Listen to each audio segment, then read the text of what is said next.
That was so awkward. Yeah. He's one of the girls, actually.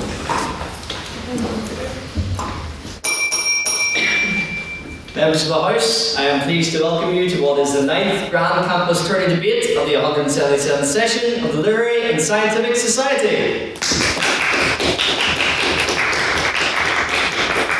Just to give you a brief overview of what we have been taking part in over the past 2 days. So on Tuesday, we were very lucky to be joined for our 8th Grand Campus Tourney debate in what was a real page-turner of a debate, filling with the English Society at the Great Hall. They have set the bar quite high, but I'm sure our collaborating society today will rise to the occasion. Then on Wednesday, we had the official book launch of the Literary and Scientific Society, entitled 175 Years of Discourse at Queen's, the story of the Literarific. There's a great opportunity for us to celebrate our proud history here at the Society, and in the spirit of those who have came before us and have driven the Society into what it is like today, and also in the memory of those who have been involved in debate, our mission statement, which is to spread debate across campus. We are very pleased to be joined today in the 9th Grand Campus Tourney debate with the future barristers of the world in the form of the Bar Society. It's my pleasure to welcome you all here.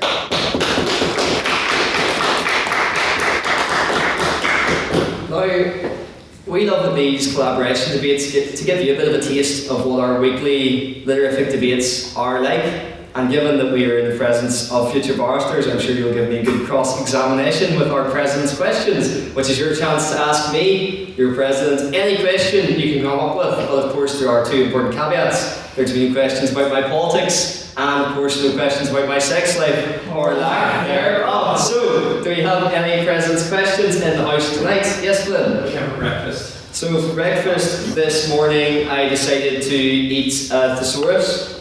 I thought it tasted really good. If I could describe it in 3 words, it would be good, good, and good. And then I also decided to eat a dictionary, and I wouldn't tell you how that tasted, but unfortunately I'm lost for words. Yes, I know, finally my jokes are quite criminal, but luckily I have a captive audience with me tonight. Do I have any other President's questions? Yes, Ray? Would you like to enlighten the House of who you compared yourself to last night when we were walking home? I will only enlighten the House of that if you enlighten them as to what you said about Oliver Cromwell in my sitting room at 3 a.m. Okay, to be fair. No, I didn't know much about this guy at all, because the American public school system sucks when it comes to teaching about Irish history. So I thought, after watching the Oliver Cromwell Horrible Histories, Yes. I was like, no, not totally mad at him, because I thought I was only focusing on the bit of where, I'm already fucked, where the stuff already, when he turned the UK into kind of a republic. I was like, class, that's great, get rid of monarchs, happy about that, fuck that dude. Sorry. But, at the same time, that was my opinion, I thought, okay, yes. But then you enlightened me about what kind of shit he did, and I was like, that's not great. Not a fan anymore. Now, can you enlighten the House who you compared yourself to last night? Okay, so context is a wonderful thing, my friends. It's not. Last night I improvised a speech at the end of the book launch, and I was talking about how many great speeches were improvised. For instance, Winston Churchill's "Will Fight on the Beaches," that was improvised, he did not write that down. And Martin Luther King's "I Have a Dream" speech was improvised, so therefore I made the comparison that I improvised the end of the speech in the same way Martin Luther King improvised "I Have a Dream" in "I Have a Dream" speech. No, that's not the story. That's not the story. Do you want to enlighten the House, or should I enlighten the House of what you were saying when we were walking back to your house? About the comparisons between you and Martin Luther King? About how close you were? I may have also said that I am a bit of a pacifist. I have preached before, and I would say I am fairly progressive in comparison to Martin Luther King. However, of course, I would never compare myself in terms of the impact I've had to the great Martin Luther King Jr. Any other President's questions? Yes, very good. On the back of this, was there alcohol consumed during this? There was. Funny enough, you have correctly deduced that there was a wine reception at the book launch last night. Do we have any other President's questions? Going once, Go into. Oh, Yeah. Do you want a can? maybe later. How do you that one? I was definitely racking my brains, trying to think what was at the cinema, but beyond that, no, I can't really think of a good business question. Ooh, okay, I have one now. Okay, if you could star in any film whatsoever, what would it be? Any time period, any film. Am I allowed to assume the role of the person in the film? Yes. That's a very good question. I'm not going to say Selma, if you're worried about that. I would assume the role of, because I love running and doing various different side quests, I would assume the role of Forrest Gump in Forrest Gump. Because he's met everyone. Any other president's questions? Yes, Calvin?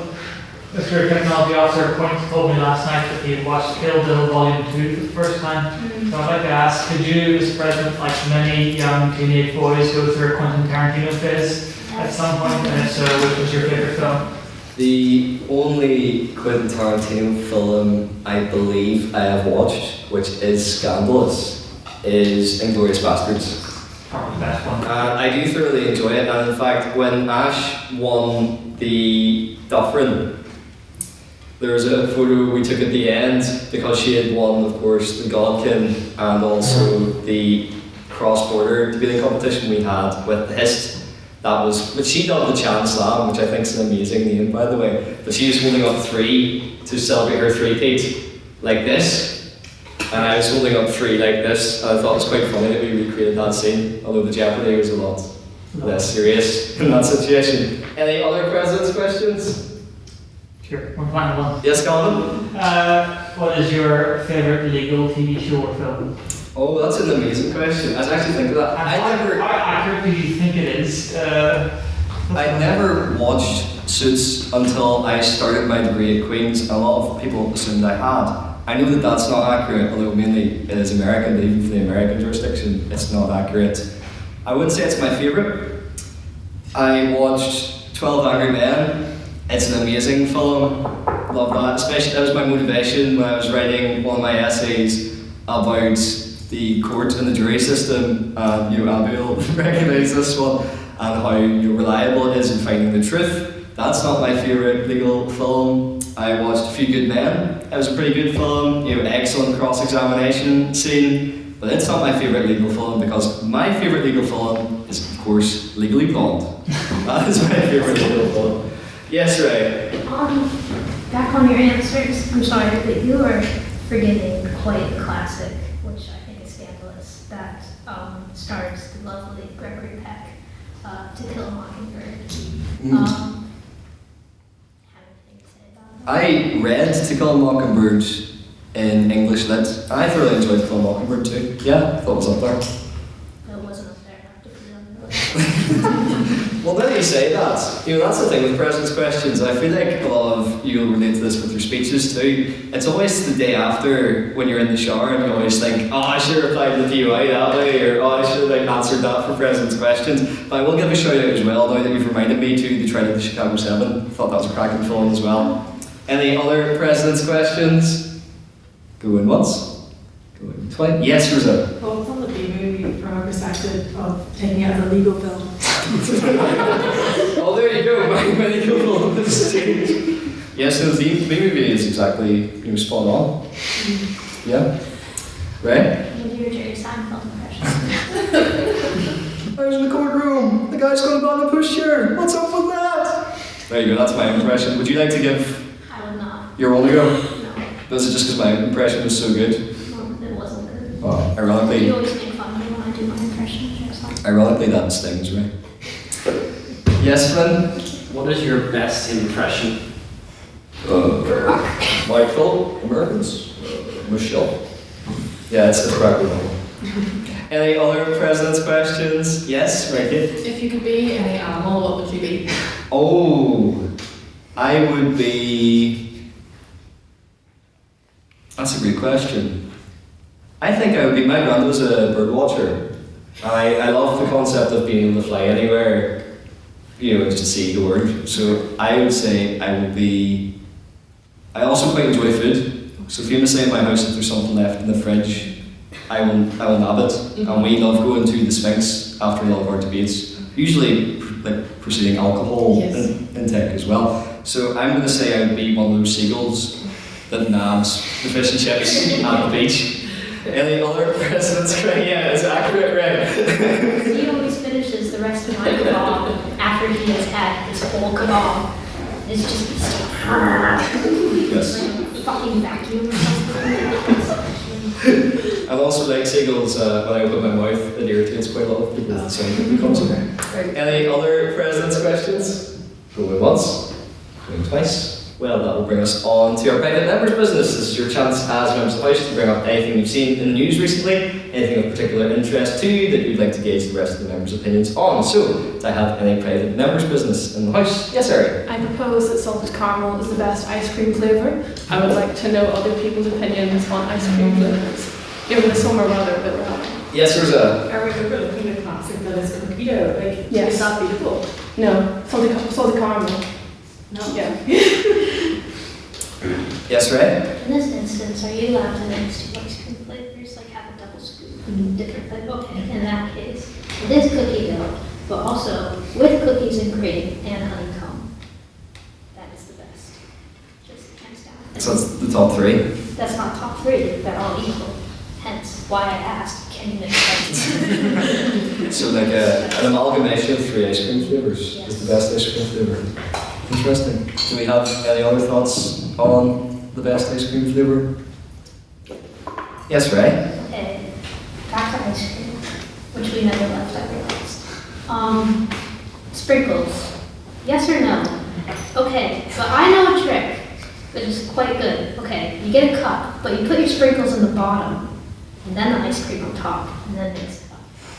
So they don't get all, you just don't get the sprinkle crunch on the top and everything. Which thoughts on the sprinkles? Yes. Or just other ice cream. Calvin, your hand, shut up there. Good. I feel like this is like one of Rihanna's coffee questions. I feel like as soon as you add, say, syrups or milk to coffee, it's not coffee anymore, it's a coffee drink. And in a similar fashion, once you add sprinkles to ice cream, it's not ice cream anymore, it's an ice cream dessert. It's not the same thing. I just want pure ice cream, which also will probably make me quite even though I say Haagen-Dazs vanilla is hard to beat in my opinion. I'm very bland, very boring. And also saying Haagen-Dazs in South probably makes me sound very middle class. But there we go. Thank you. Rosa? Are you implying that if you add milk to coffee, it is no longer coffee? It's a milk coffee, it's not. Look, drink your coffee. Don't talk to me, Rosa. Especially coffee. Get a hand grinder, get a V60. Maybe don't start this conversation with me because I clearly get to end it. Milk and coffee is fine. It's more than syrup. So. Calvin's actually named after how he likes his coffee. That's yes, Flynn? I was always wondering, after how much milk does it no longer become coffee with milk, it becomes milk flavoured coffee? Asking the real questions. Yes, Ray? Going back to that, okay, so like hot chocolate, would you call it hot chocolate or is it chocolate with milk? It depends on how you make it. If you get like proper chocolate with milk down, like just this week, a few months ago I was in Paris for work and I got this bottle that was literally just solid chocolate in a bottle, and you put the bottle in a pot of boiling water until it melted, and then you pour the melted chocolate in the cups. That is a proper hot chocolate. We call other things hot chocolate, I'm not convinced that they're all fake hot chocolates after that, because that was the best hot chocolate I've ever had. But wouldn't that just be like ganache? I'm not middle class enough to know what ganache is. Yes, I think Ray has proved that she is incredibly middle class before. For instance, at the mere suggestion of the boss, Ray retched profusely because of course she's only used to travelling in first class on a train. And also one time she nearly ordered a taxi You can stop talking. from Dublin to Belfast. And in solidarity with Ray, I said I would travel back to Belfast with her. And when I looked across at her phone, she saw £300 and then remembered how much was in my bank account. I swiftly used my debating ability to convince her to get the bus instead, which is significantly cheaper. Yes, Lynn? I'm not an expert at making hot chocolate, but I'm pretty sure adding a block of pure chocolate to water is insanity. I think you're supposed to add it to milk, not water. I must stress that the chocolate did not go straight into the water. It was inside a glass bottle. So like it was solid chocolate in a glass bottle. You put the glass bottle into the hot water, then heat it up and melt it down. Okay. It's great. I recommend. Yes.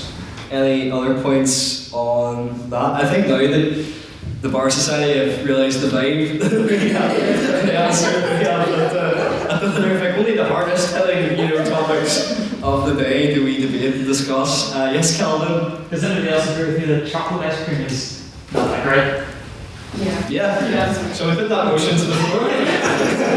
So I suppose that chocolate ice cream is overrated. Do I have a seconder? Yeah. Right? Yes, okay. So all those in favour of chocolate ice cream being overrated, please raise your hands now.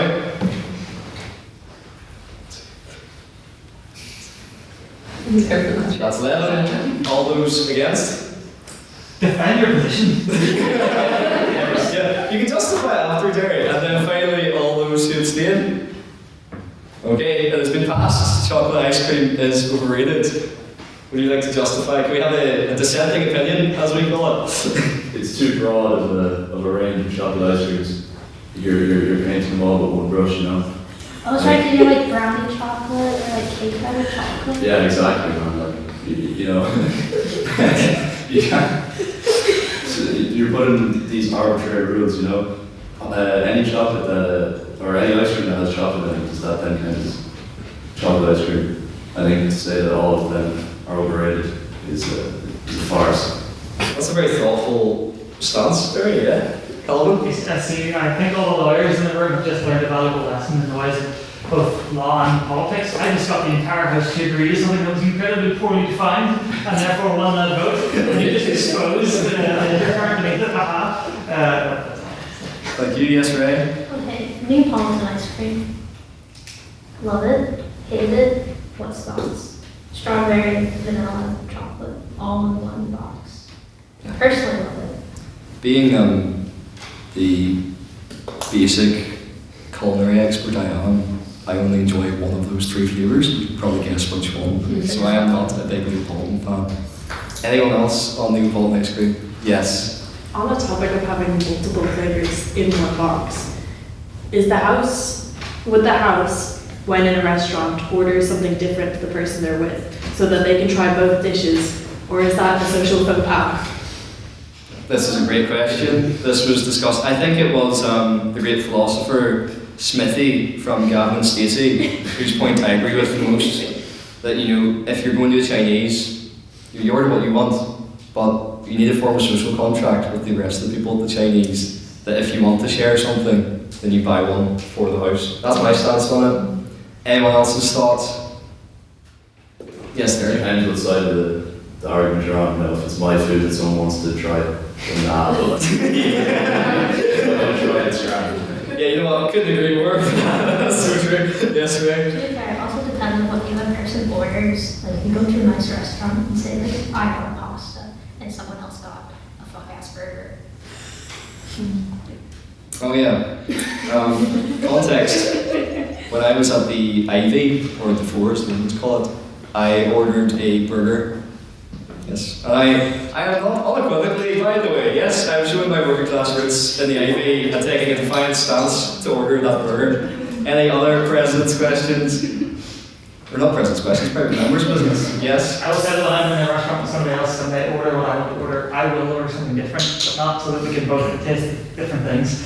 Because I'm just incredibly socially weak and I don't want to be considered basic. Like, I'm taking my order because we're both ordering the same thing. So. It's reminded me of that scene in The Office where he orders, and it just sounds really good the way he orders it, and then the whole rest of the table go round, and then Dwight's like, I'll have a T-bone steak instead. It goes against the mould. Yes, Flynn? It drives me mad whenever I say I'm going to order this, and then they come along and say, oh, I'll also order that.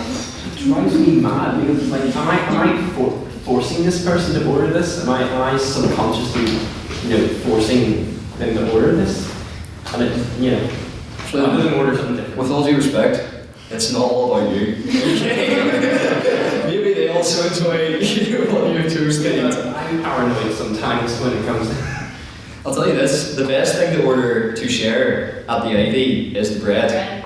Try the bread if you haven't had it. I would legitimately just go in to order the bread. The Ivy is so good. Yes, sir? Bro should be proud that he's a trendsetter. You have aura. If someone orders the same food as you, that's aura, okay? Own it. It's a compliment. Any other point? We always end up talking about food in the business. Yes, there is. It's bread.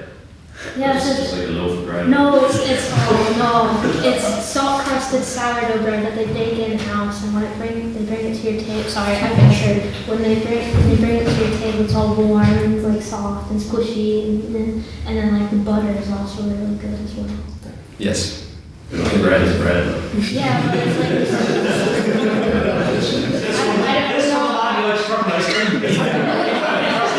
So chocolate ice cream, guys, we can't generalise so many different types of chocolate ice cream. Bread, all breads. To be fair, like, I don't like bread like really ever, but I like the icing bread. First of all, it's really filling, it's delicious. And it's very salty. I like salt. You know, they don't tend to be fillings, do they? I know it's Breads. yeah, I know that, but I don't give a fuck. Like, I'll order it. Do they give you bread and make you full? No, you have to pay for it. Oh, do they? Yeah, it's not free. Oh, that's the Ivy being posh, isn't it? I love the concept, Flynn, of you psychoanalyzing everything in the restaurant when you go out. It's like, persons were the same thing. It's because I have food, so we're getting the breads. I'm very sort of analytical. It's a very like Superhand saying, don't have the logo on the phone, you know, in case there's something like Don't advertising. you ever go out for dinner with me? Yes, that's the conclusion. Making the tech for the private members business. Did you say something, Emma? Oh yeah, they don't bake it in house. It's like frozen. It's like McDonald's sick food. Yeah, I think it's actually kind of shit. It's the nicest place to go here. Yeah. But like, It was all a facade. This is unbelievable. Well, we've only had it for a year. I don't know where you go before. exactly, that's the thing. There's Yeah. nowhere else to go before. So like, I'll take where I can get it. Yes, Rosa? If you're looking for somewhere nice to eat food, if you don't mind that it's spicy, my mother still maintains that New Delhi on Yeah. I think it's Victoria Street is like the Yeah. best Indian she's ever had. And I agree. Anyone else for any private members business? We'll go Derry first. Sultan kebabs, but they're tough. Them kebabs are like, you know, you get like big ass box. Just like shout it down. You know, it's none of this stuff. Like you always go in, you go doner, house sauce, chips, no lettuce, no onions, no nothing. Like you just get, you know, it's great. Like, no. Is that just, do you want the rest of the house's opinion, or you just like putting it out there? Just on the record. Yes, right. I'm sorry, but it's very obvious that the superior cob is fixed. Yes. Yeah, I'll fight you on it. Like, I don't, like, that's just fact. Alright. I tend to disagree. I think the best kebab is the saffron in the Valley. That's my local. Specifically the onion bhaji. So if you ever find yourself in the Valley, for whatever reason, I don't know why, that is what I would recommend. And then Flynn, did you have a piece of private members business? Yes, I was going to recommend a restaurant for everyone. It's not in Belfast, but if you ever happen to go by Glenaby, there's a place called Ivy's Kitchen or something in Glenaby. I recommend going there. It's really nice. Thank you. And that concludes the food recommendations, otherwise known as private members business from the house. And now it is time for the main reason why we were all here, the spectacle of tonight's debate. Just to remind you all, the motion is this house believes accessibility at the bar is improving. So we'll conduct our vote on prior opinion, which are your thoughts on that motion having come through the door tonight. So can I have all those who agree that accessibility in the bar is improving to raise their hands now, please? And by the way, the speakers can vote on this as well. Is that no one? Yes. I thought it really One, two, three. Yes, okay, so that is three for the proposition. Can I have all those who disagree with the statement, this house believes accessibility at bars is improving, to raise their hands now, please. 1, 2. 3. Okay. I'm finally going to help all those who'd like to abstain on those answers. 1, 2, 3, 4, 5, 6, 7, 8, 9. So, with 3 votes for the proposition, 3 votes for the opposition, and 9 abstentions, the motion falls. And with that, I would like to explain the rules of tonight's debate. So, speakers will take it in turns, speaking on the proposition and the opposition, to approach the podium and deliver their 7-minute speeches. The first minute of the speech and the last minute of the speech is protected time, which is signified by our bell. That means for those 5 minutes in between, you have unprotected time. This is a chance for your adversaries at the other side of the table, or indeed the members of the House, to challenge you in real time on the points you're making. To do so, you simply raise your hand and shout on that point of information or POI. It is to the speaker's discretion as to whether they take the POI or reject it. Please keep your POI short to a maximum of 15 seconds, and also make sure to leave 15 seconds in between each POI being offered. Otherwise, that is barracking, and I will remind you with my trusty gavel. And with that, to open the case for the proposition and tonight's debate, I'd like to invite Anne to the podium, please.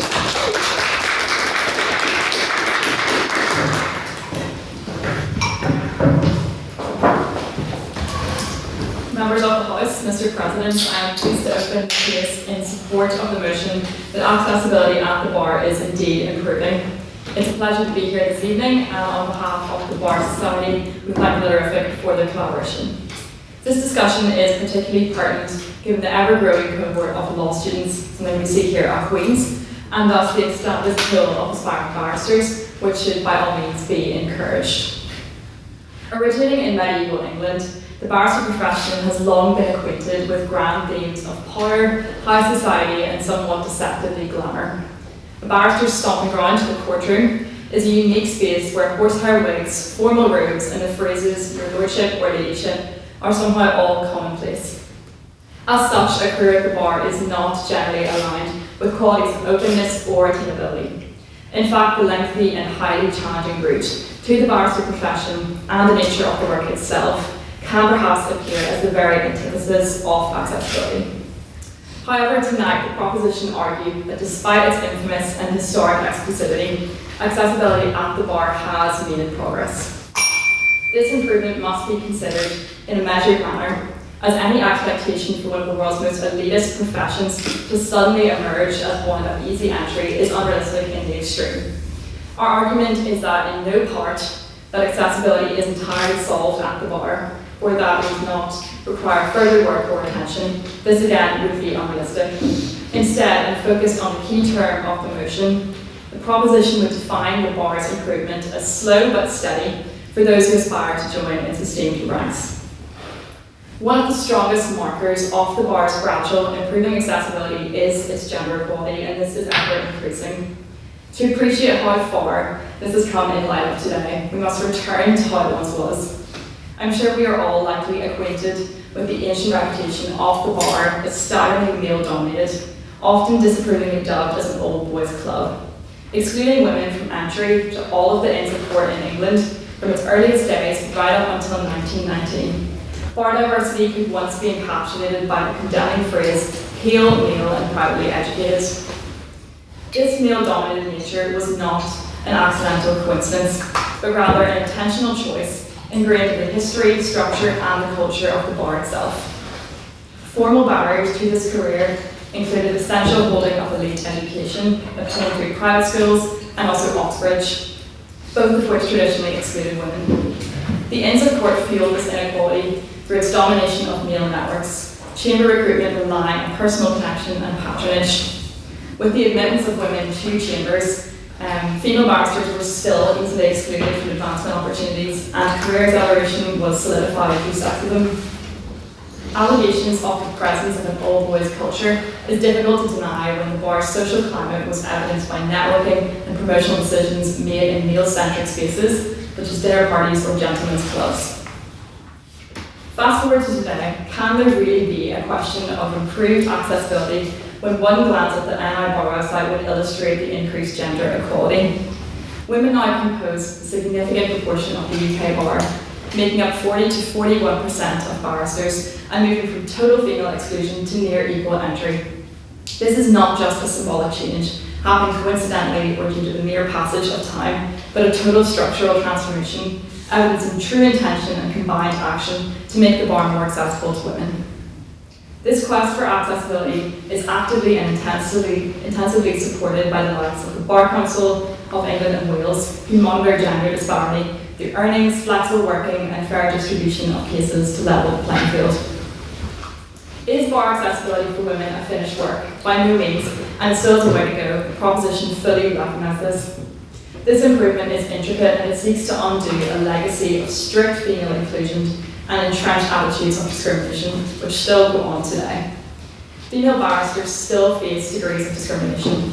There is an existing pay gap that still needs work and poor representation of women at senior levels of the bar. These remain issues, yet just because there are still elements of inaccessibility at the bar, it does not mean that the improvement that we've had today should be disregarded. Just last week, Queen's Bar Society had the pleasure of hosting a networking event in which Lady Chief Justice Dame Keegan shared insight to her own powerful career at the bar, practicing family law, and our attending barristers struck an equal balance of both men and women. And this, in our local context, is a picture of improved accessibility at the bar through gender equality.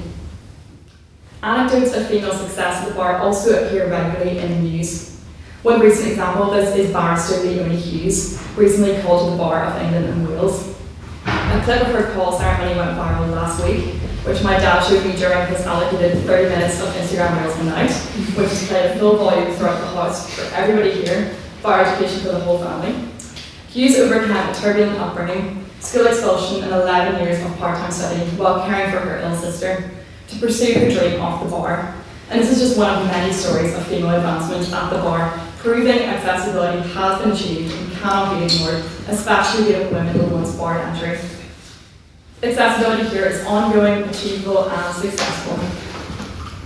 Enhanced diversity is another key marker of this improvement in bar accessibility. Alongside women, ethnic minorities and non-traditional entrants are visible at the bar today, challenging this traditional perception of who belongs in the profession.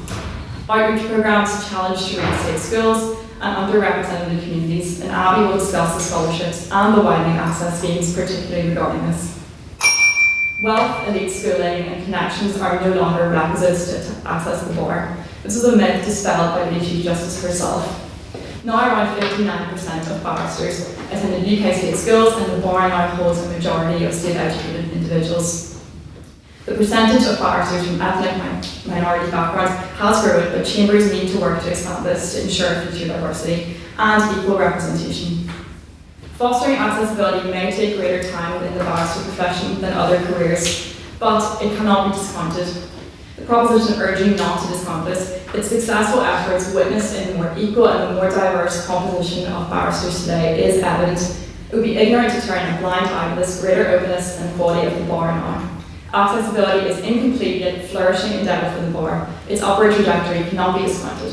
Thank you for listening, and I beg you to propose this motion.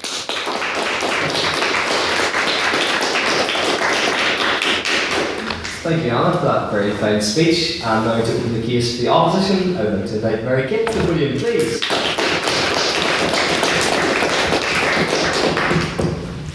Mr. President, esteemed members, thank you very much for extending your lovely invitation to the Bar Society. I'm very happy to be here this evening, and I will be arguing in opposition of this evening's motion. The legal profession has historically been presented as an institution built upon meritocracy, a collection of the best and brightest minds of a generation. And you cannot be faulted for subscribing to this belief in the modern day, for this perception has been carefully crafted throughout generations of jurisprudence and contemporary developments of legal theory. Undoubtedly, there are practitioners and scholars throughout the industry of an extremely high caliber. However, I am doubtful of the blindly accepted assumption that this industry is built exclusively upon meritocracy. Firstly, let's turn to a few figures. There are only around 700 practicing barristers in Northern Ireland, serving a population that is projected to reach up to 1.94 million people in 2026. This figure is characterised by selectivity and exclusivity, given that only 20 additional trainee barristers are admitted into the profession with each passing year through the IPLS. This is not merely competitive, rather it is disproportionately exclusive by design. These numbers alone indicate the unfortunate reality that many talented, aspiring barristers will never even get close to entrance to the bar. In such a small legal system, opportunity is not distributed evenly. From a class-based perspective, the barriers are significant. The pathway to the bar is expensive, from academic study to professional training to the early years of practice where income is uncertain, unstable, and often non-existent. For example, early career barristers effectively work for free when building experience and their network in those crucial early years. Even where funding exists, it is limited and highly competitive. For students from a working class background, this presents a fundamental issue. The question is no longer, am I intellectually capable of pursuing this career? Rather, it becomes, am I financially capable of building a career in this industry? This is not a question that should determine access to a profession responsible for upholding justice. We often say that the bar selects the best candidates, but we rarely interrogate the true circumstances behind this notion. Achievement does not exist in a vacuum. It is shaped entirely by access to education, financial stability, and opportunity. So, when a system consistently favours those who can afford to pursue unpaid experience, absorb financial uncertainty, and persist through years of applications, we are not simply selecting for talent. We are selecting for privilege and resilience to financial struggle. This inequality becomes even more pronounced when we consider gender. At first glance, there appears to be progress. More women are studying law, third-level education, and entering the legal industry than ever before. However, entry is just one small piece of the puzzle. Arguably, with regards to the female presence in the legal industry, entry is not the core issue, rather retention and progression are. The structure of the bar, particularly in a small jurisdiction like Northern Ireland, is built around long hours, unpredictability, and constant availability. This has given rise to what is now known colloquially as the motherhood penalty. Women are significantly more likely to take on primary caregiving responsibilities than their male counterparts. Yet at the bar, taking time away from practice is not a feasible option. This ultimately means losing clients, losing visibility, and therefore means long-term damage to career progression. This all occurs without a guaranteed safety net. For example, no maternity pay to be due to being self-employed, no meaningful accommodations, and therefore no structured return to the workplace. Therefore, whilst the profession may appear open at the point of entry, it becomes progressively narrower for women, the majority of whom eventually become mothers and caregivers as their careers develop. Once again, the scale of Northern Ireland intensifies the problem. In larger jurisdictions and cities, for example London, there may be a degree of flexibility, alternative routes, and opportunities to rebuild a career. But within a profession of around 600 to 700 individuals with limited positions and extremely high competition, disparities are inevitable. With regards to England and Wales, a recent government study of 2022 quoted that considering each profession as a whole, compared to men, women constituted a lower proportion of barristers overall, around 39%. Over half of solicitors, 53%, and a higher proportion of chartered legal executives at 77%. In all cases, women were less likely than their male counterparts to hold positions of seniority such as KC or partner in a firm. And until we devote ourselves to truly addressing these areas of disparity, we cannot proclaim that this industry is built upon a meritocracy of the best and brightest minds of our generation, when the reality is that the quality and character of our advocates is not dictated by genuine work ethic and a passion for justice, but rather whom among us were fortunate enough to win the birth lottery, as it's called. This is a pattern that we see repeatedly. A profession that appears diverse on the surface, plentiful in pledges of diversity, equity and inclusion. However, the practical reality paints a much different picture. A profession that claims to have modernised and yet remains increasingly narrow and homogenous at the very top echelons. What is most concerning is that there is very limited transparent data specifically addressing diversity at the bar in Northern Ireland. Without such essential data, the true depths of inequality become almost impossible to quantify and therefore far easier to ignore. The true fundamental question is, what do we really mean by access? Is it simply the ability to enter the profession, or is it the ability to build a sustainable and successful career within it? Because if access depends on having financial backing, on being able to work without interruption, and on fitting into the traditional model of professional life, historically predicated upon the idea that the male works 40-hour weeks in the public sphere, whilst the female is consigned to the domestic sphere, then it is not truly access at all. A profession cannot claim to be meritocratic if success depends on the ability to work as though you have no financial constraints and no caring responsibilities. So yes, absolutely, progress has been made in terms of positive workplace developments and increased cultural awareness. A 2024 article, for example, by the Irish Legal News celebrated that the Bar of Northern Ireland has congratulated 34 barristers on taking silk, including 12 women, a threefold increase in the number of women in the last call 4 years ago. But until those financial barriers are meaningfully reduced, until arbitrary structural limitations are addressed, and until the realities of the motherhood penalty are taken seriously, we cannot honestly say that access to the bar, particularly in Northern Ireland, has improved enough. The people of Northern Ireland deserve to see themselves represented within the legal system, and the old adage of to kneel, pale and steal often comes to mind. Speaking as a working class student and a daughter of a single mother, generally people like me don't have the luxury of standing up here to address this chamber. People like me don't have the luxury of pursuing third level education in law, of pursuing a successful career, a position of seniority, and ultimately the social mobility that comes with all of those privileges and luxuries. I'm grateful for all the educational and professional opportunities available to me personally. However, I am painfully aware of the fact that I am in the minority.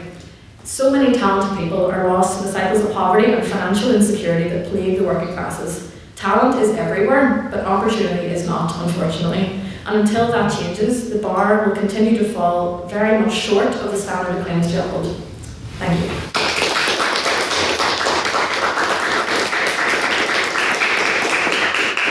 Thank you very much for that very fine speech. And now to continue the case for the proposition, I'd like to invite Abby to the podium, please.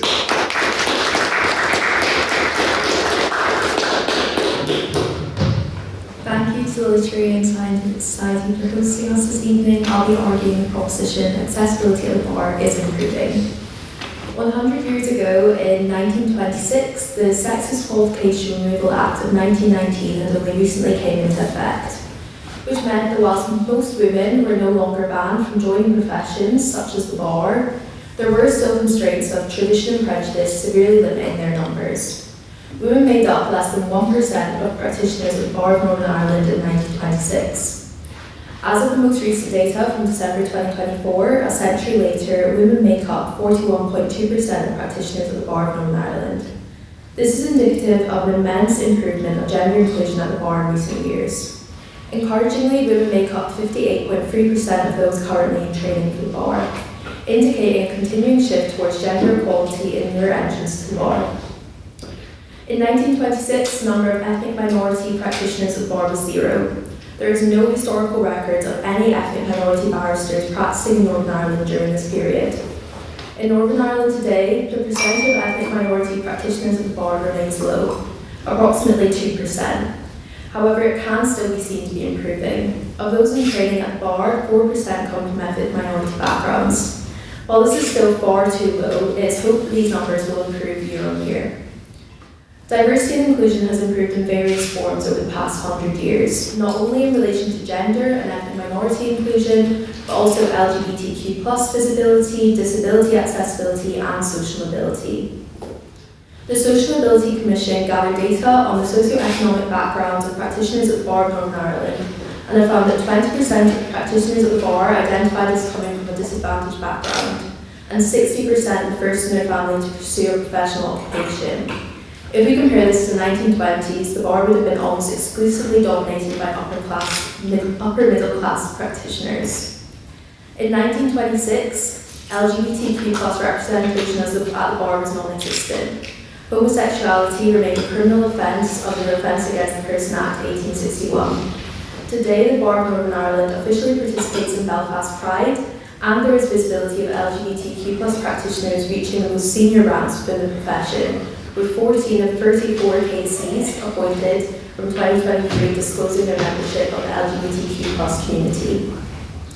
1926 saw no recorded disabled practitioners and 0 statutory requirements for accessibility. With the introduction of the Equality Act of 2010, the Bar of Northern Ireland today is fully accessible, with wheelchair accommodations in all court buildings and the provision of sensory and communication aids. In 2026, approximately 3% of barristers identify as having a disability, a figure which was non-existent a century ago. These are not just facts and figures, but evidence of the meaningful progress that the bar has made over the past century to improve accessibility. Even to have just one more practitioner from a diverse background is a step in the right direction for improving accessibility at the bar.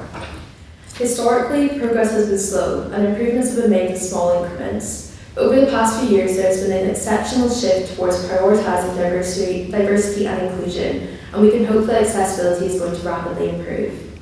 The introduction of mentoring schemes, scholarships, widening access programs, and other diversity-focused initiatives should bring about great change. Within schools, the Bar of Northern Ireland are participating in outreach programs to demystify the roots of the bar. These have been focused in traditionally underrepresented areas to encourage students from all socio-economic backgrounds to consider a career as a barrister. This signifies the commitment to encouraging diversity in the profession from school age, which will hopefully have positive results on the makeup of the bar of future generations.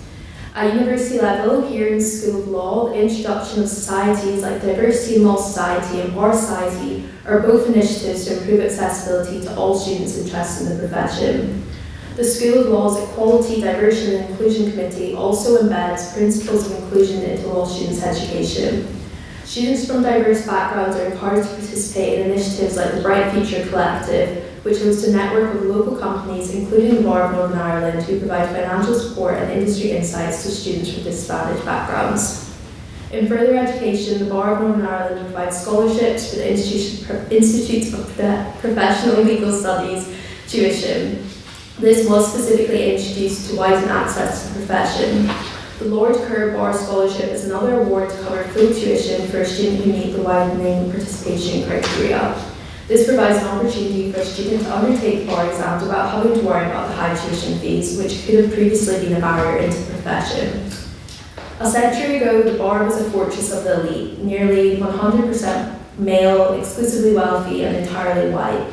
Today, the transformation is undeniable, with women now comprising 41% of practitioners and widening access being shattering the wealth barrier. The bar has traded its high-wall defences for a level playing field. By embracing LGBTQ+ visibility and institutionalising disability access, we've replaced exclusion with belonging. There is, of course, still a long way to go, and it's hoped that the measures being implemented now will benefit future generations. Accessibility at the bar is certainly on an upward trajectory, even if we're not quite at our final destination yet.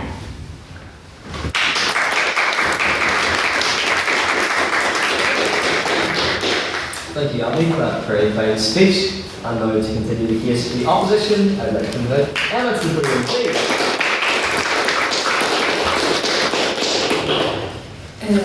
As the Good Society and Bar Society, thank you for having me today. I'll be speaking on behalf of the opposition. To keep it simple, access to the bar is not improving. It's very easy to be critical of a career that historically has been seen as not for the likes of us. Its foundations are deep rooted in the aristocracy and upper classes, because the training required to become a barrister is self-funded. They also relied on having a network of other barristers of similar backgrounds in order to gain work. As a result, only those with a disposable income or connections could pursue this career. And you may ask, what's changed? Is that not still true today? The honest answer is very little has changed. Despite the rise of the middle class, structural barriers of wealth and access to influential networks remain firmly in place. This is particularly pertinent in Northern Ireland, and I first want to argue this from a view with regard to financial accessibility. In an economy where people on very good salaries are experiencing the financial pinch, it is extremely difficult and unrealistic to scale for a postgraduate course which is needed to pursue the bar. Never mind for students or people with lower incomes where accessing a premium master's is nearly impossible because the fees are sky high. Student finance only covers half the fees of the bar course and a third of that of the graduate conversion into law. As we all know, student loans are an extreme financial burden long term, and to many it's not even worth the time, money and risk involved in becoming a barrister. Queen's have recently introduced a scholarship which covers the fees of the IPLS bar course, but this is reserved only for one student of the highest marks in the undergraduate law course. While this improves accessibility for one individual, it does little to promote wider participation or encourage a broader range of students to pursue the bar. The same can be said for that of England and Wales, where there is up to £8 million funding available between 4 Inns of Court to allow people to pursue GDL and the bar without much financial burden. This is particularly pertinent as to why I'm here tonight. Ironically, the fees overall are lower in England, but they have exponentially more funding available. We have to ask, why are there similar opportunities not available here? As students from Northern Ireland, if we want to apply for these scholarships to access the bar, we must practice in England and Wales. We can come back here, but that's only optional. There is a huge financial incentive to move there, but this is taking local and deserving talent away from Northern Ireland. The longer term concern is that this dynamic exacerbates existing inequalities in access. Those with the means to remain and self-fund their training in Northern Ireland are able to stay, while others, like me, are compelled to leave in order to take advantage of financial support elsewhere. As a result, the disparity between those who can and cannot access the profession locally continues to widen, which undermines efforts to create a more diverse and representative bar. This is important because the bar's ability to serve society depends on reflecting and understanding the people it represents. Many of the qualities that make an effective barrister, like resilience, empathy, and the ability to navigate adversity, are often developed through hardship. Individuals from lower income or more diverse backgrounds may bring a deeper understanding to clients who are at their most vulnerable, as well as perspectives that might otherwise be missing from the profession. Given that the reality of the bar already demands significant resilience through high academic standards and repeated rejection of pupillaging tendency, restricting access risks excluding those who may be best equipped to meet the challenges required in this career and to advocate effectively on behalf of a broad diaspora of people. This lack of accessibility is not confined to finances alone. It extends to the very ability to gain meaningful insight into the profession. From my own experience, even understanding what a career at the bar truly involves can feel out of reach. So I'll tell you a story. I took the liberty of emailing the office of the Lady Chief Justice, and to my surprise, I received a response. Well, my concern is that how difficult it was to gain work experience with barrister was forwarded to the Education Committee of the Bar Council. They had a committee meeting regarding my concern. I waited 2 months for a response, and their answer: you must personally know a barrister to gain work experience, otherwise, don't need to think about it. You can imagine my frustration, as the very reason I contacted them in the first place was because I didn't know a barrister. But this example in itself raises a more fundamental question. How am I realistically meant to understand a career, and anyone else, that is inherently guarded from the outset and decide whether it's worth investing significant time, money and effort into pursuing it? This lack of transparency is itself a barrier to entry, as access often depends on knowing the right people or having connections within the profession, whereas in England and Wales, structured schemes like many pupillages provide a more open and accessible route for students to gain insight and experience. To conclude, if access to the bar remains dependent on wealth, connections and geography, then we can't seriously claim that access is improving. Progress isn't measured simply by increasing numbers, but by removing the structural barriers that prevent talented individuals from even getting through the door. Thank you.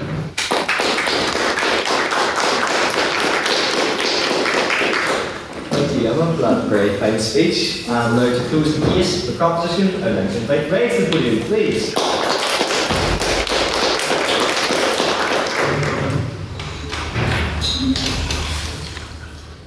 Just a precursor, it's going to be a bit messy, not gonna lie.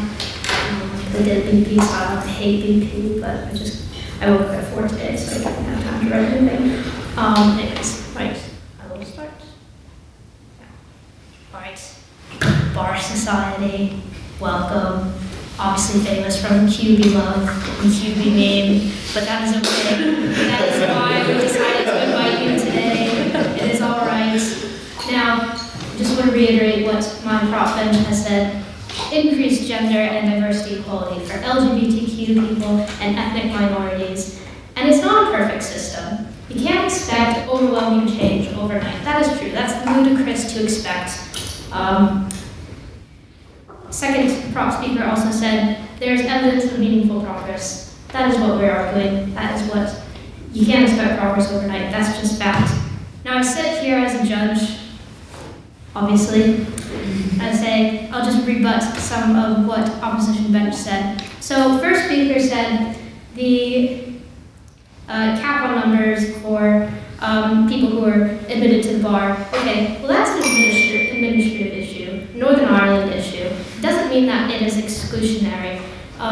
Specifically what second prop speaker said, there's mentoring schemes, there are scholarships for candidates who are willing to prove themselves. That's available. I think that's something that would not have existed 20, 30 years ago even. First speaker also said, progress has been made, it just hasn't been enough. And we agree, you made that case for us. Thank you very much, appreciate it. In the same vein, You don't have to stay in Northern Ireland. A law degree, as someone who did study a law degree at Queen's but then left because I wanted to do something more creative with my life, is accepted in England. That's just, you have that option to go to England. And I know people who really don't want to be part of the Northern Irish Bar because it is not great, but this motion is about the bar, not just about the Northern Irish Bar, but all of the bar, every bar, English Wales, Scottish Bar. So you can't limit it to Northern Ireland. Second opposition speaker said very little has changed. I think it quite has, considering the demographics. 41% of women, 7.5% of LGBTQ people in the bar, 16.9% of ethnic minorities in the bar. Again, we wouldn't have had that 20, maybe even 10 years ago. Just wouldn't have happened. Again, reiterating, you can leaving Northern Ireland because the bar is an admin issue. That says more about Northern Ireland, personally. I think more about the government and the culture that is here. Would you really want to work here anyways? If you're having those issues with the bar, I wouldn't personally. Kind of why I left, not gonna lie. But going back to my little prop bench, again, increased gender and diversity equality with LGBTQ people and ethnic minorities making up a bigger part of the bar percentage than they ever had before. And it's not a perfect system, can't stress this enough, it isn't, but you can't expect overwhelming change overnight. Now, I'm going to go into a bit of fuck-ass part of my speech now. So as a past law student who absolutely hated law with a passion and decided to leave to pursue English and film to become unemployed later on, I wanted to do something creative with my life. I wanted to have a work-life balance, and most importantly, I did not want my marriage to end in a divorce. Now, access to the bar is improving. A 42% divorce rate. It is slow but steady. And maybe it's a coincidence that women in the bar are making up 41%, maybe 41, 42, but access to the bar at Kremlin is improving because you will be single and you will have to go to the bar to meet new people. You will be single. Now, you don't want to be hounded by men at Kremlin Barbecue, but no, because women, thank you Rosa for laughing, but no, we women are changing things. Siobhan Keegan, you can see her on the stage at Kremlin dancing her ass off. Chief Justice, it's weird because I met her before. Chief Justice Lady Black, yes, she is on Kremlin. I'm sorry. Anyways, access to the bar is improving in more ways than one. I just want to get to 6 minutes, and I'm not there yet. I've got a minute left. But no, access to the bar is improving. As we said, gender equality, more diverse population in the bar percentage. And again, it's not a perfect system. You can't expect it to change overnight. You think Kremlin changed from a gay club to very obviously a straight club overnight? That did not happen. All right, it took a couple years of planning where gay people became uncomfortable with the fact that there was a genocidal maniac statue of Lenin out front. Obviously, thought, maybe that's not great. But at the same time, straight people loved it for some reason. Don't know, but anyways, I don't know. I will take a POI if anyone has one, but probably not because I just talked about going to Kremlin. Yes, that's okay.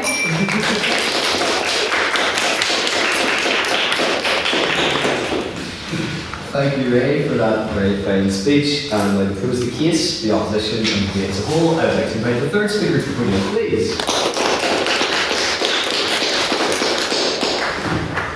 Well, I'm really glad that some members here have taken a rather literal approach to access to the bar. 1 second. This is for your benefit, Mr. President. Not that one. Not that one either.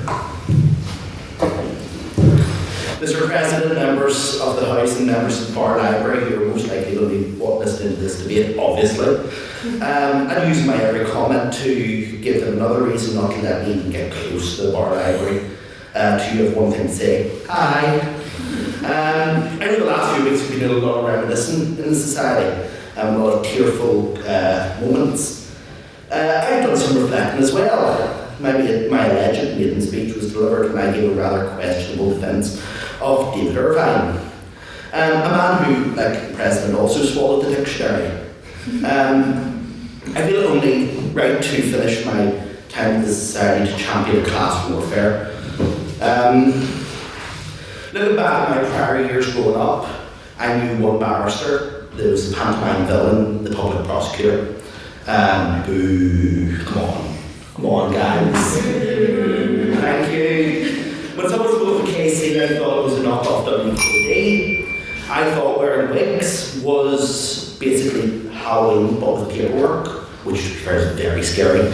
And when someone says you're entitled to a fair trial, I thought they actually meant the system was fair. We've all been told ad nauseam that the bar is a profession open to all. However, the open speaker says it's the world's most elitist profession. I couldn't agree more. The bar remains open to only those who can afford it. It's not openness. This is exclusion dressed in silk robes and horsehair wigs. How can working class kids even begin the journey when the cost of in-house training is £10,000? This is before a single wig is bought or a single brief is read. How can they compete when unpaid internships, networking dinners, and months of unremunerated dabbling are treated as normal, even necessary? How can they compete against the armies of contacts derived from Lord Justice Daddy KC's wee black book? These are the barriers that are not put up because working class students lack the ability. It's because the system lacks accessibility. It is an industry reliant on not what you know, but who you know. We aren't short of the intelligence, the ambition, or integrity. In fact, some might say we're young, scrappy, and hungry. We are, however, short of the few thousands of pounds that others seem to have. The bar fundamentally has a important issue, and this is something they have to come to grips with. Obviously, scared of the good disinfectant that some might often prove, they hide behind the fact that socioeconomic status is not required to be reported upon. Another desire might be an unwillingness to talk about class. For some, class can be a threatening idea. We're the Marxists, we're the Leninists coming down to take down the Winter Palace. Another factor is the fact that people often view classism as being distinct from discrimination. Classism is widely misunderstood as a problem of mere distribution. Some have, some don't. That's what it is. Don't question things, guys. Please don't. And that's all there is to it, apparently. But people fail to recognise how it can be a form of discrimination. Contacts equal success in this industry. And this is not a disputed point between either sides. Look at the educational background. There were 59 pupils who were the first to attend university in their family.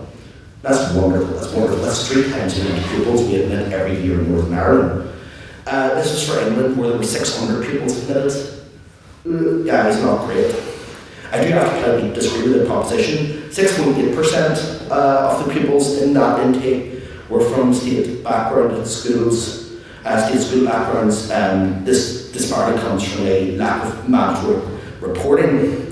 Looking at the Northern Ireland bar, we find, sorry, give me a second here, folks. The bar library is committed to an equality of opportunity in both the recruitment of staff and in supporting its members. Oh, that's really nice, guys. They said they're inclusive. Well done, guys. That's really nice. And the second proposition speaker mentions scholarships. Yes, there are scholarships. There's one scholarship for 20 places. The bar remains the most socially exclusive profession in the United Kingdom. The Bar Standards Board can't even get a proper grapple with the numbers. This is a case of not handling your homework. A case of, my lord, don't bother looking at our submissions, they're a real legal slam dunk. To make my public law professor very proud, our answer to the situation is very simple. Nemo jurisdicto in causa sua. which my Bar Society friends will know off by heart, and will be the judge of their own case. Family upbringings act as a gilded gateway, and the bar has a saucy love affair with professional inheritance. Some of them give Judge John Dean a run for his money. The overall result is a Section 75 pipeline that begins narrow and ends narrower. I feel like that right friends are speeding at the moment, I know. The accessibility of the bar in Northern Ireland is determined by the best and brightest and brave few who put down their name to trade at the bar, who opt out of a 2-year apprenticeship, which is normally in excess of £25,000 a year, opting to choose debt, uncertainty and self-employment. Isn't that nice? Currently newly called barristers who primarily earn their keep through legal aid cases, often through the criminal courts, are earning nil, zilch, nada, you get nothing, you lose, good day sir. Thanks to the current CPA strikes, of which solidarity with our members. This is because legal aid has been frozen since before I was even born. Like, come on guys. This is because the bank of mum and dad can't exactly bankroll me. And last year, one barrister received more than £3.8 million just on legal aid cases. That's the equivalent of 53 other barristers combined. This is a system where the fatter cats get fatter at the expense of the kittens. In simple, the cost is too high, the support too limited, and the pathway too narrow. Let's look at the consequences very, very briefly. Don't give me that, Mr. President. A bar dominated by the privileged, risks becoming disconnected from the lived reality of the people it serves. Representation is not just a matter of optics, it's a matter of justice. Clients feel unheard, juries feel alienated, and communities feel distanced from the justice system. And the law risks itself becoming an echo chamber, where those who interpret the law have never lived the struggles of those who depend on it. When talent is ignored, justice suffers. When opportunity is priced out, society suffers. When the bar excludes, the rule of law suffers. In concluding, our rallying cry must be nothing about us without us. And with that, we rest our case and urge members of the House to vote in favour and against this motion.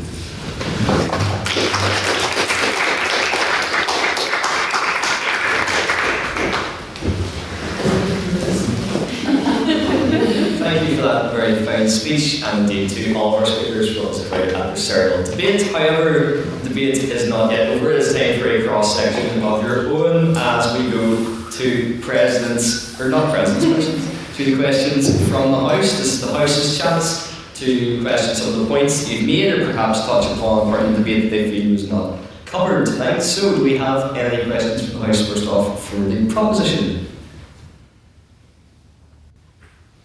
Yes, Rosa. Well, it's very easy to point at like scholarships and whatnot, but do not deny that there's a certain inaccessibility toward scholarships as well. For example, like the more wealthy students will have had personal tutors maybe and more access to education that will enable them to achieve those scholarships. Someone from the proposition to respond?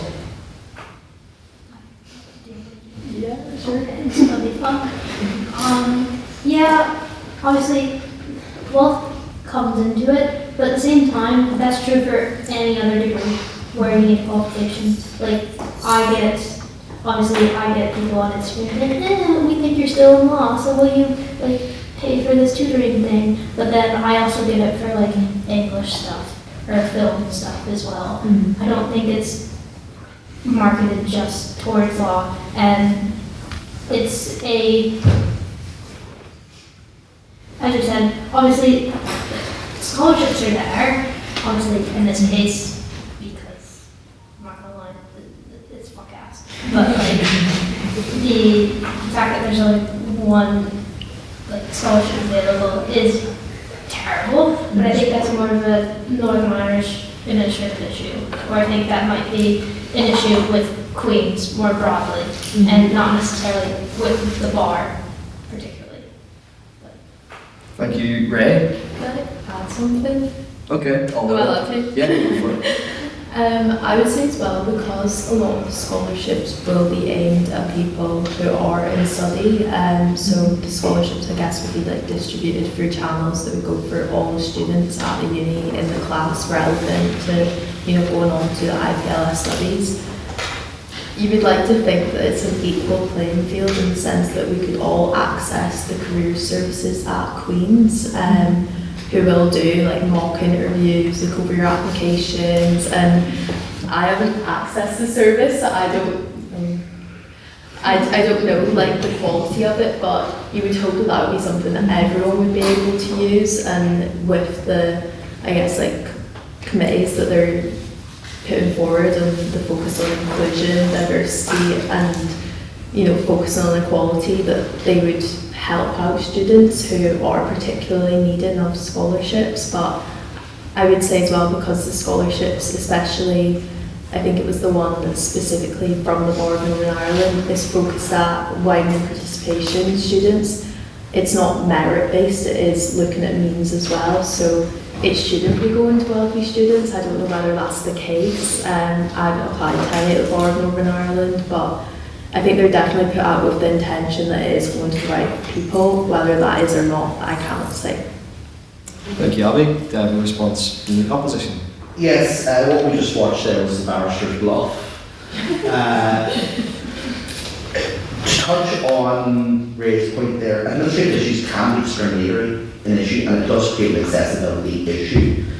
Regarding the tutoring point, the IPLS exam in its inception requires you to do tutoring. That's the nature of the game. For anyone who hasn't sat that exam, lucky you.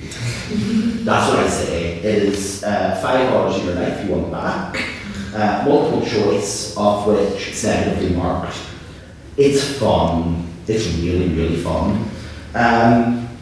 If you're arguing tutoring for it, which you basically have to get, it's not the 11 plus or sorry, AQE or whatever it is now.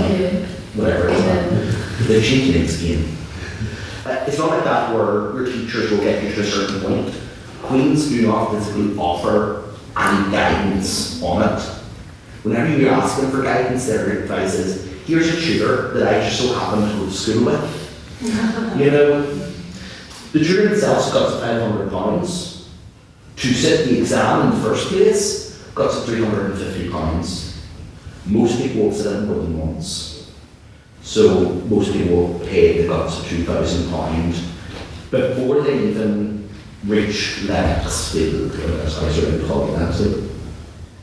Thank you. 5 hours of my life, I went back there when super AGM.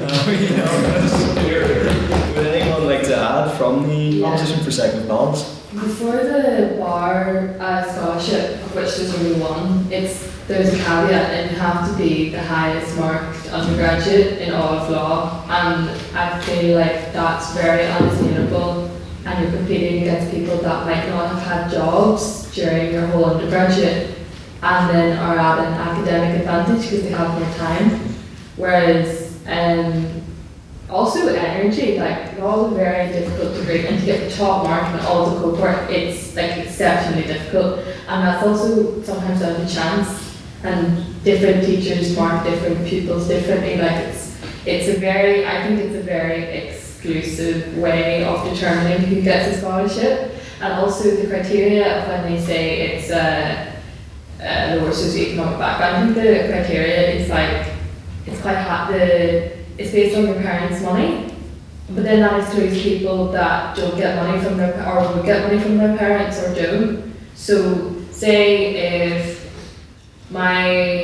because my dad earned more money than your dad, but then I wouldn't be eligible for that even if I was going to get money from my parents in the first place. So it also excludes people that way. So yeah, I just think it's a very, it's even like just unfathomable for some people to obtain. Yeah. Thank you. Do we have any questions for the opposition? If people don't want me to speak. Yes, of course, Rosa. So it's very easy to look at the entire history of the bar and say, well, in the past, women weren't even allowed to take the bar, and say that's markedly improved accessibility from there, and the motion is, accessibility for the bar, like has improved or is improving. So how would you, I suppose, form a counter argument to that? Thank you. Someone from the opposition?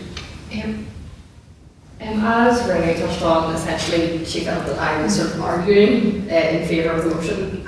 I would say it would be absolutely ludicrous to say that nothing has ever changed and that we are still living in the 1920s and that women are effectively confined to the kitchen sink. So it would be ridiculous of me to say to you that nothing at all has changed, because factually that is incorrect. However, I think my main issue with this statement is I think it would be very easy to romanticise these developments, to really look at it through rose-tinted glasses, and I think that is the issue. People get so caught up in some, quite, in my mind, very insufficient developments and really blow them out of proportion and make them out to be wonderful, and then that's where the hard work stops and the desire to change and improve and develop stops. And I think that's a very dangerous sentiment, that complacency.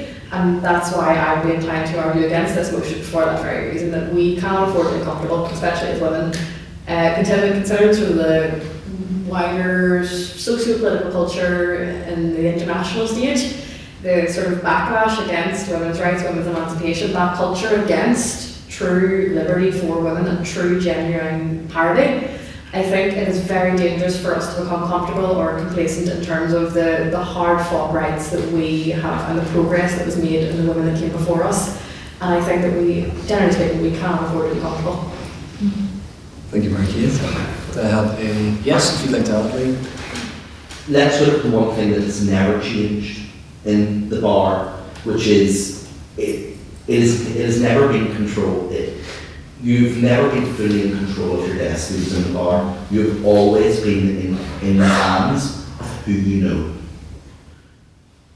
You come from a working class background in the 1920s. We are facing the exact same issues that we are facing now today in the current bar. It is governed ultimately who you know, who your daddy knows, who your mommy knows. That's the unfortunate reality, and that's why we argue that there has not been meaningful change to improve accessibility. Thank you. Response from the proposition. To your remarks, that's not strictly true though, because last week the Bar Society hosted a £3 reception in which you could meet Justice McCluskey, KC, Lady Siobhan Dean Keegan, 10 top barristers and KC, and all you have to do is pay £3 and show up. So I wouldn't say that is strictly true, because that's nothing to do with parental connections whatsoever. Anybody can pay the £3 and enter that room and meet all of those people and walk away and gain work experience, just as my friend did. Would anyone else like to add for the sake of balance from the proposition?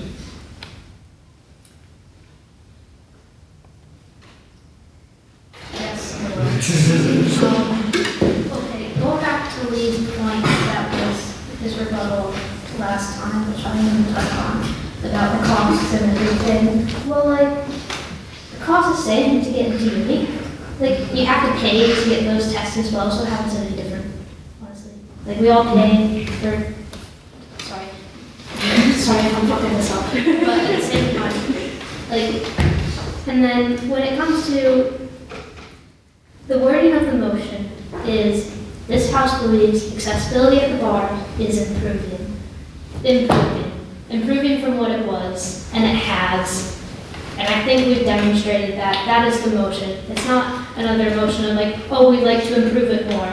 But no, it is improving. It has improved from what it has been.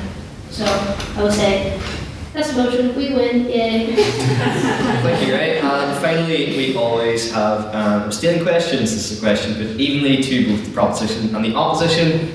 If it begins, this applies more to the proposition, or this applies more to the opposition, I'll have to break the Offences Against the Person Act with my gavel, and it is pretty hard. Yes, Ryan. I mean, this is kind of like a separate situation. You also need to debate on thoughts, kind of interrelated. If the bar is really, not representative of the society that we live in, how both the proposition and the opposition feel that any changes to like jury trials and would impact on belief in the justice system, etc. And I mean, if accessibility did improve, would that then change the debate around that as well, like would jury trials be as necessary, etc. Thank you. We'll start with the proposition. Can you repeat the question? Sorry. Basically, just how does the unrepresentativeness of the bar impact then into the whole debate around jury trials? Because the argument is the juries are more representative of the people, etc. I would say that I understand where you're coming from. A lot of people do see the value in juries and that they represent, I guess, normal people within our society. They're not these upper middle class barristers, which a lot of people perceive the bar to be full of today. I think that's why accessibility at the bar is really important, because at the moment there is a lot of debate, especially in England and Wales, over whether we need to get rid of juries. They're really slowing down cases going through the system. In some places you're waiting 3 years for a Crown Court trial, and that's not fair justice. There's some people that are sat in prison on remand for cases that then when it goes to trial they're found not guilty of. And I guess if we do make the bar itself more accessible and people can see themselves represented within the people that are speaking on behalf of them, maybe the need for a jury could be seen as being more easy to go away with. I think that a lot of people right now are very worried about the idea of getting rid of juries, especially in very serious cases. It's a bit scary. You're almost like giving up the one bit of our input into what happens in court. We would hope that, since we're arguing that accessibility at the bar is improving and that in years to come it's only going to get better and better, I don't know right now if I would feel in a position that I'd be happy if we got rid of juries, because you never know who the barrister is going to be on the day, and judges and all the people within the profession, it is still very populated by a certain type of people, and I guess doing away with juries does kind of come into that too. Thank you, Abby. And someone from the opposition? Yeah, to speak on the jury subject, regardless of regardless of what class barrister comes from, it shouldn't distinguish between what information they present to the judge, or that would be unfair. And actually, if barristers are aware that, say, someone was put in prison and they had a very difficult life growing up in care, they use that fact to their advantage, and they're aware, and they make that aware to the judge. And I've had experience in Magistrate Court of Ballymena where this was a point that the barrister made, and that actually made the woman who was wasn't trial, it was just like petty magistrates court, but the fact that she grew up in a house that there was a cycle of going to prison, and the barrister, who was obviously by his accent quite well to do, he made a point to say, we don't want this girl to go into prison and repeat that cycle again. So in that case, where there is no jury, that's not a factor. And also, regardless of whether there was a jury or not, the barrister needs to present the same information regardless of if they agree or they understand the person's background. And then the first time you said the question with regards to access to justice, how a barrister speaks with their client or something, regarding people's trust in the system, that is a problem when, say again, I have experience of people from lower income backgrounds are very distrustful of barristers and the legal justice system, and in cases where a barrister doesn't really, there's a limit to what a barrister can do, but with regard to helping someone in a very vulnerable position, when someone's already distrustful of the process, if someone from a lower income background can relate to that client and calm them down and explain, this is what's happening and I understand, and your life may or may not be permanently affected by this, I think that is where accessibility is really important. And unfortunately, people from lower income backgrounds are more underrepresented at the bar, and those skills like I mentioned, someone comes from hardship and they explain, I relate to you and you can trust me, it makes their argument for the case better. Thank you, Emma. No further questions as we conclude our question section, and now we move on to the verdict. So the verdict is carried out by a 5-pronged test. You'll be measuring our speakers based on their presentation, rhetoric, argument, teamwork and engagement throughout the debate. So for the vote on speaker ability, can I have all those who wish to vote for the proposition to raise their hands now, please? And again, you can vote for yourselves. 1, 2, 3, 4, 5. I can't believe it. So that is 5 for the proposition, and all those who'd like to vote for the opposition, if they can raise their hands now, please. 1, 2, 3, 4. You can vote for yourselves as well. Is that 6? Yes. 7. And finally, can I have all those who wish to vote for, or wish to abstain rather, on the vote on speaker ability to raise their hands now, please? 1, 2, 3, 4. So with 7 votes for, or with 5 votes for the proposition, 7 votes for the opposition, and 4 abstentions, the opposition takes it.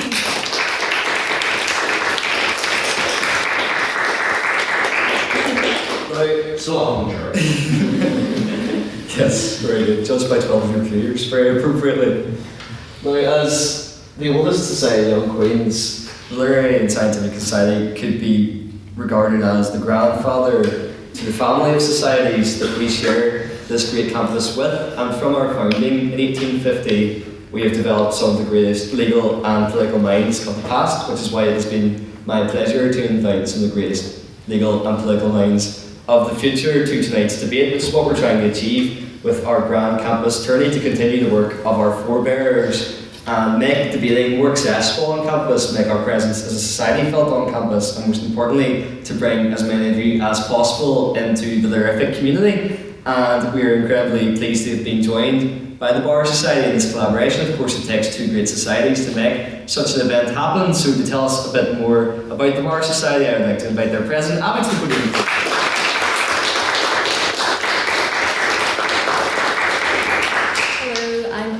For any of you that don't know me, I'm the founder of Queen's Bar Society. We're probably one of the newest societies at Queen's, definitely a lot newer than your society. And this debate today is very topical to everything that we really are about. We really want to demystify the route to the bar and try and do our bit to improve accessibility. Some of the points raised tonight are really close to my heart. You know, I'm pursuing a career at the bar rather naively. I don't know anyone at the bar. I'm not the daughter of a barrister or a judge, and I'm just trying to get there somehow. And events like our one we did last week that Anna mentioned were really good in helping create connections. Unfortunately, the bar is so very much not what you know but who you know, and we're trying to do our bit to facilitate networking and connections. You know, when I started uni, I didn't know a single person, and when I left my undergrad uni in Aberdeen, I had a small network of some barristers I knew, and that's kind of what we're hoping to facilitate for students at Queen's. So yeah, if you're interested in any of our events, come along to the next one. Hopefully this is the first of many collaborations with Terrific.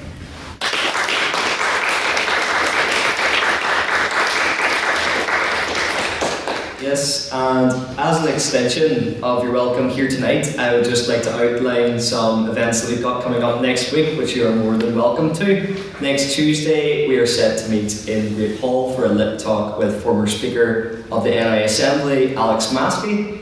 And then the day after, there will be a high adrenaline debate in collaboration with the Motorsports Club of Queen's, set to take place here in the Senate Room. So please join us along for that as well. And you know, the Bar Society, in a way, you could refer to the Lerific as the Bar Society as well, albeit with a very different meaning. Your society are focused on passing the bar.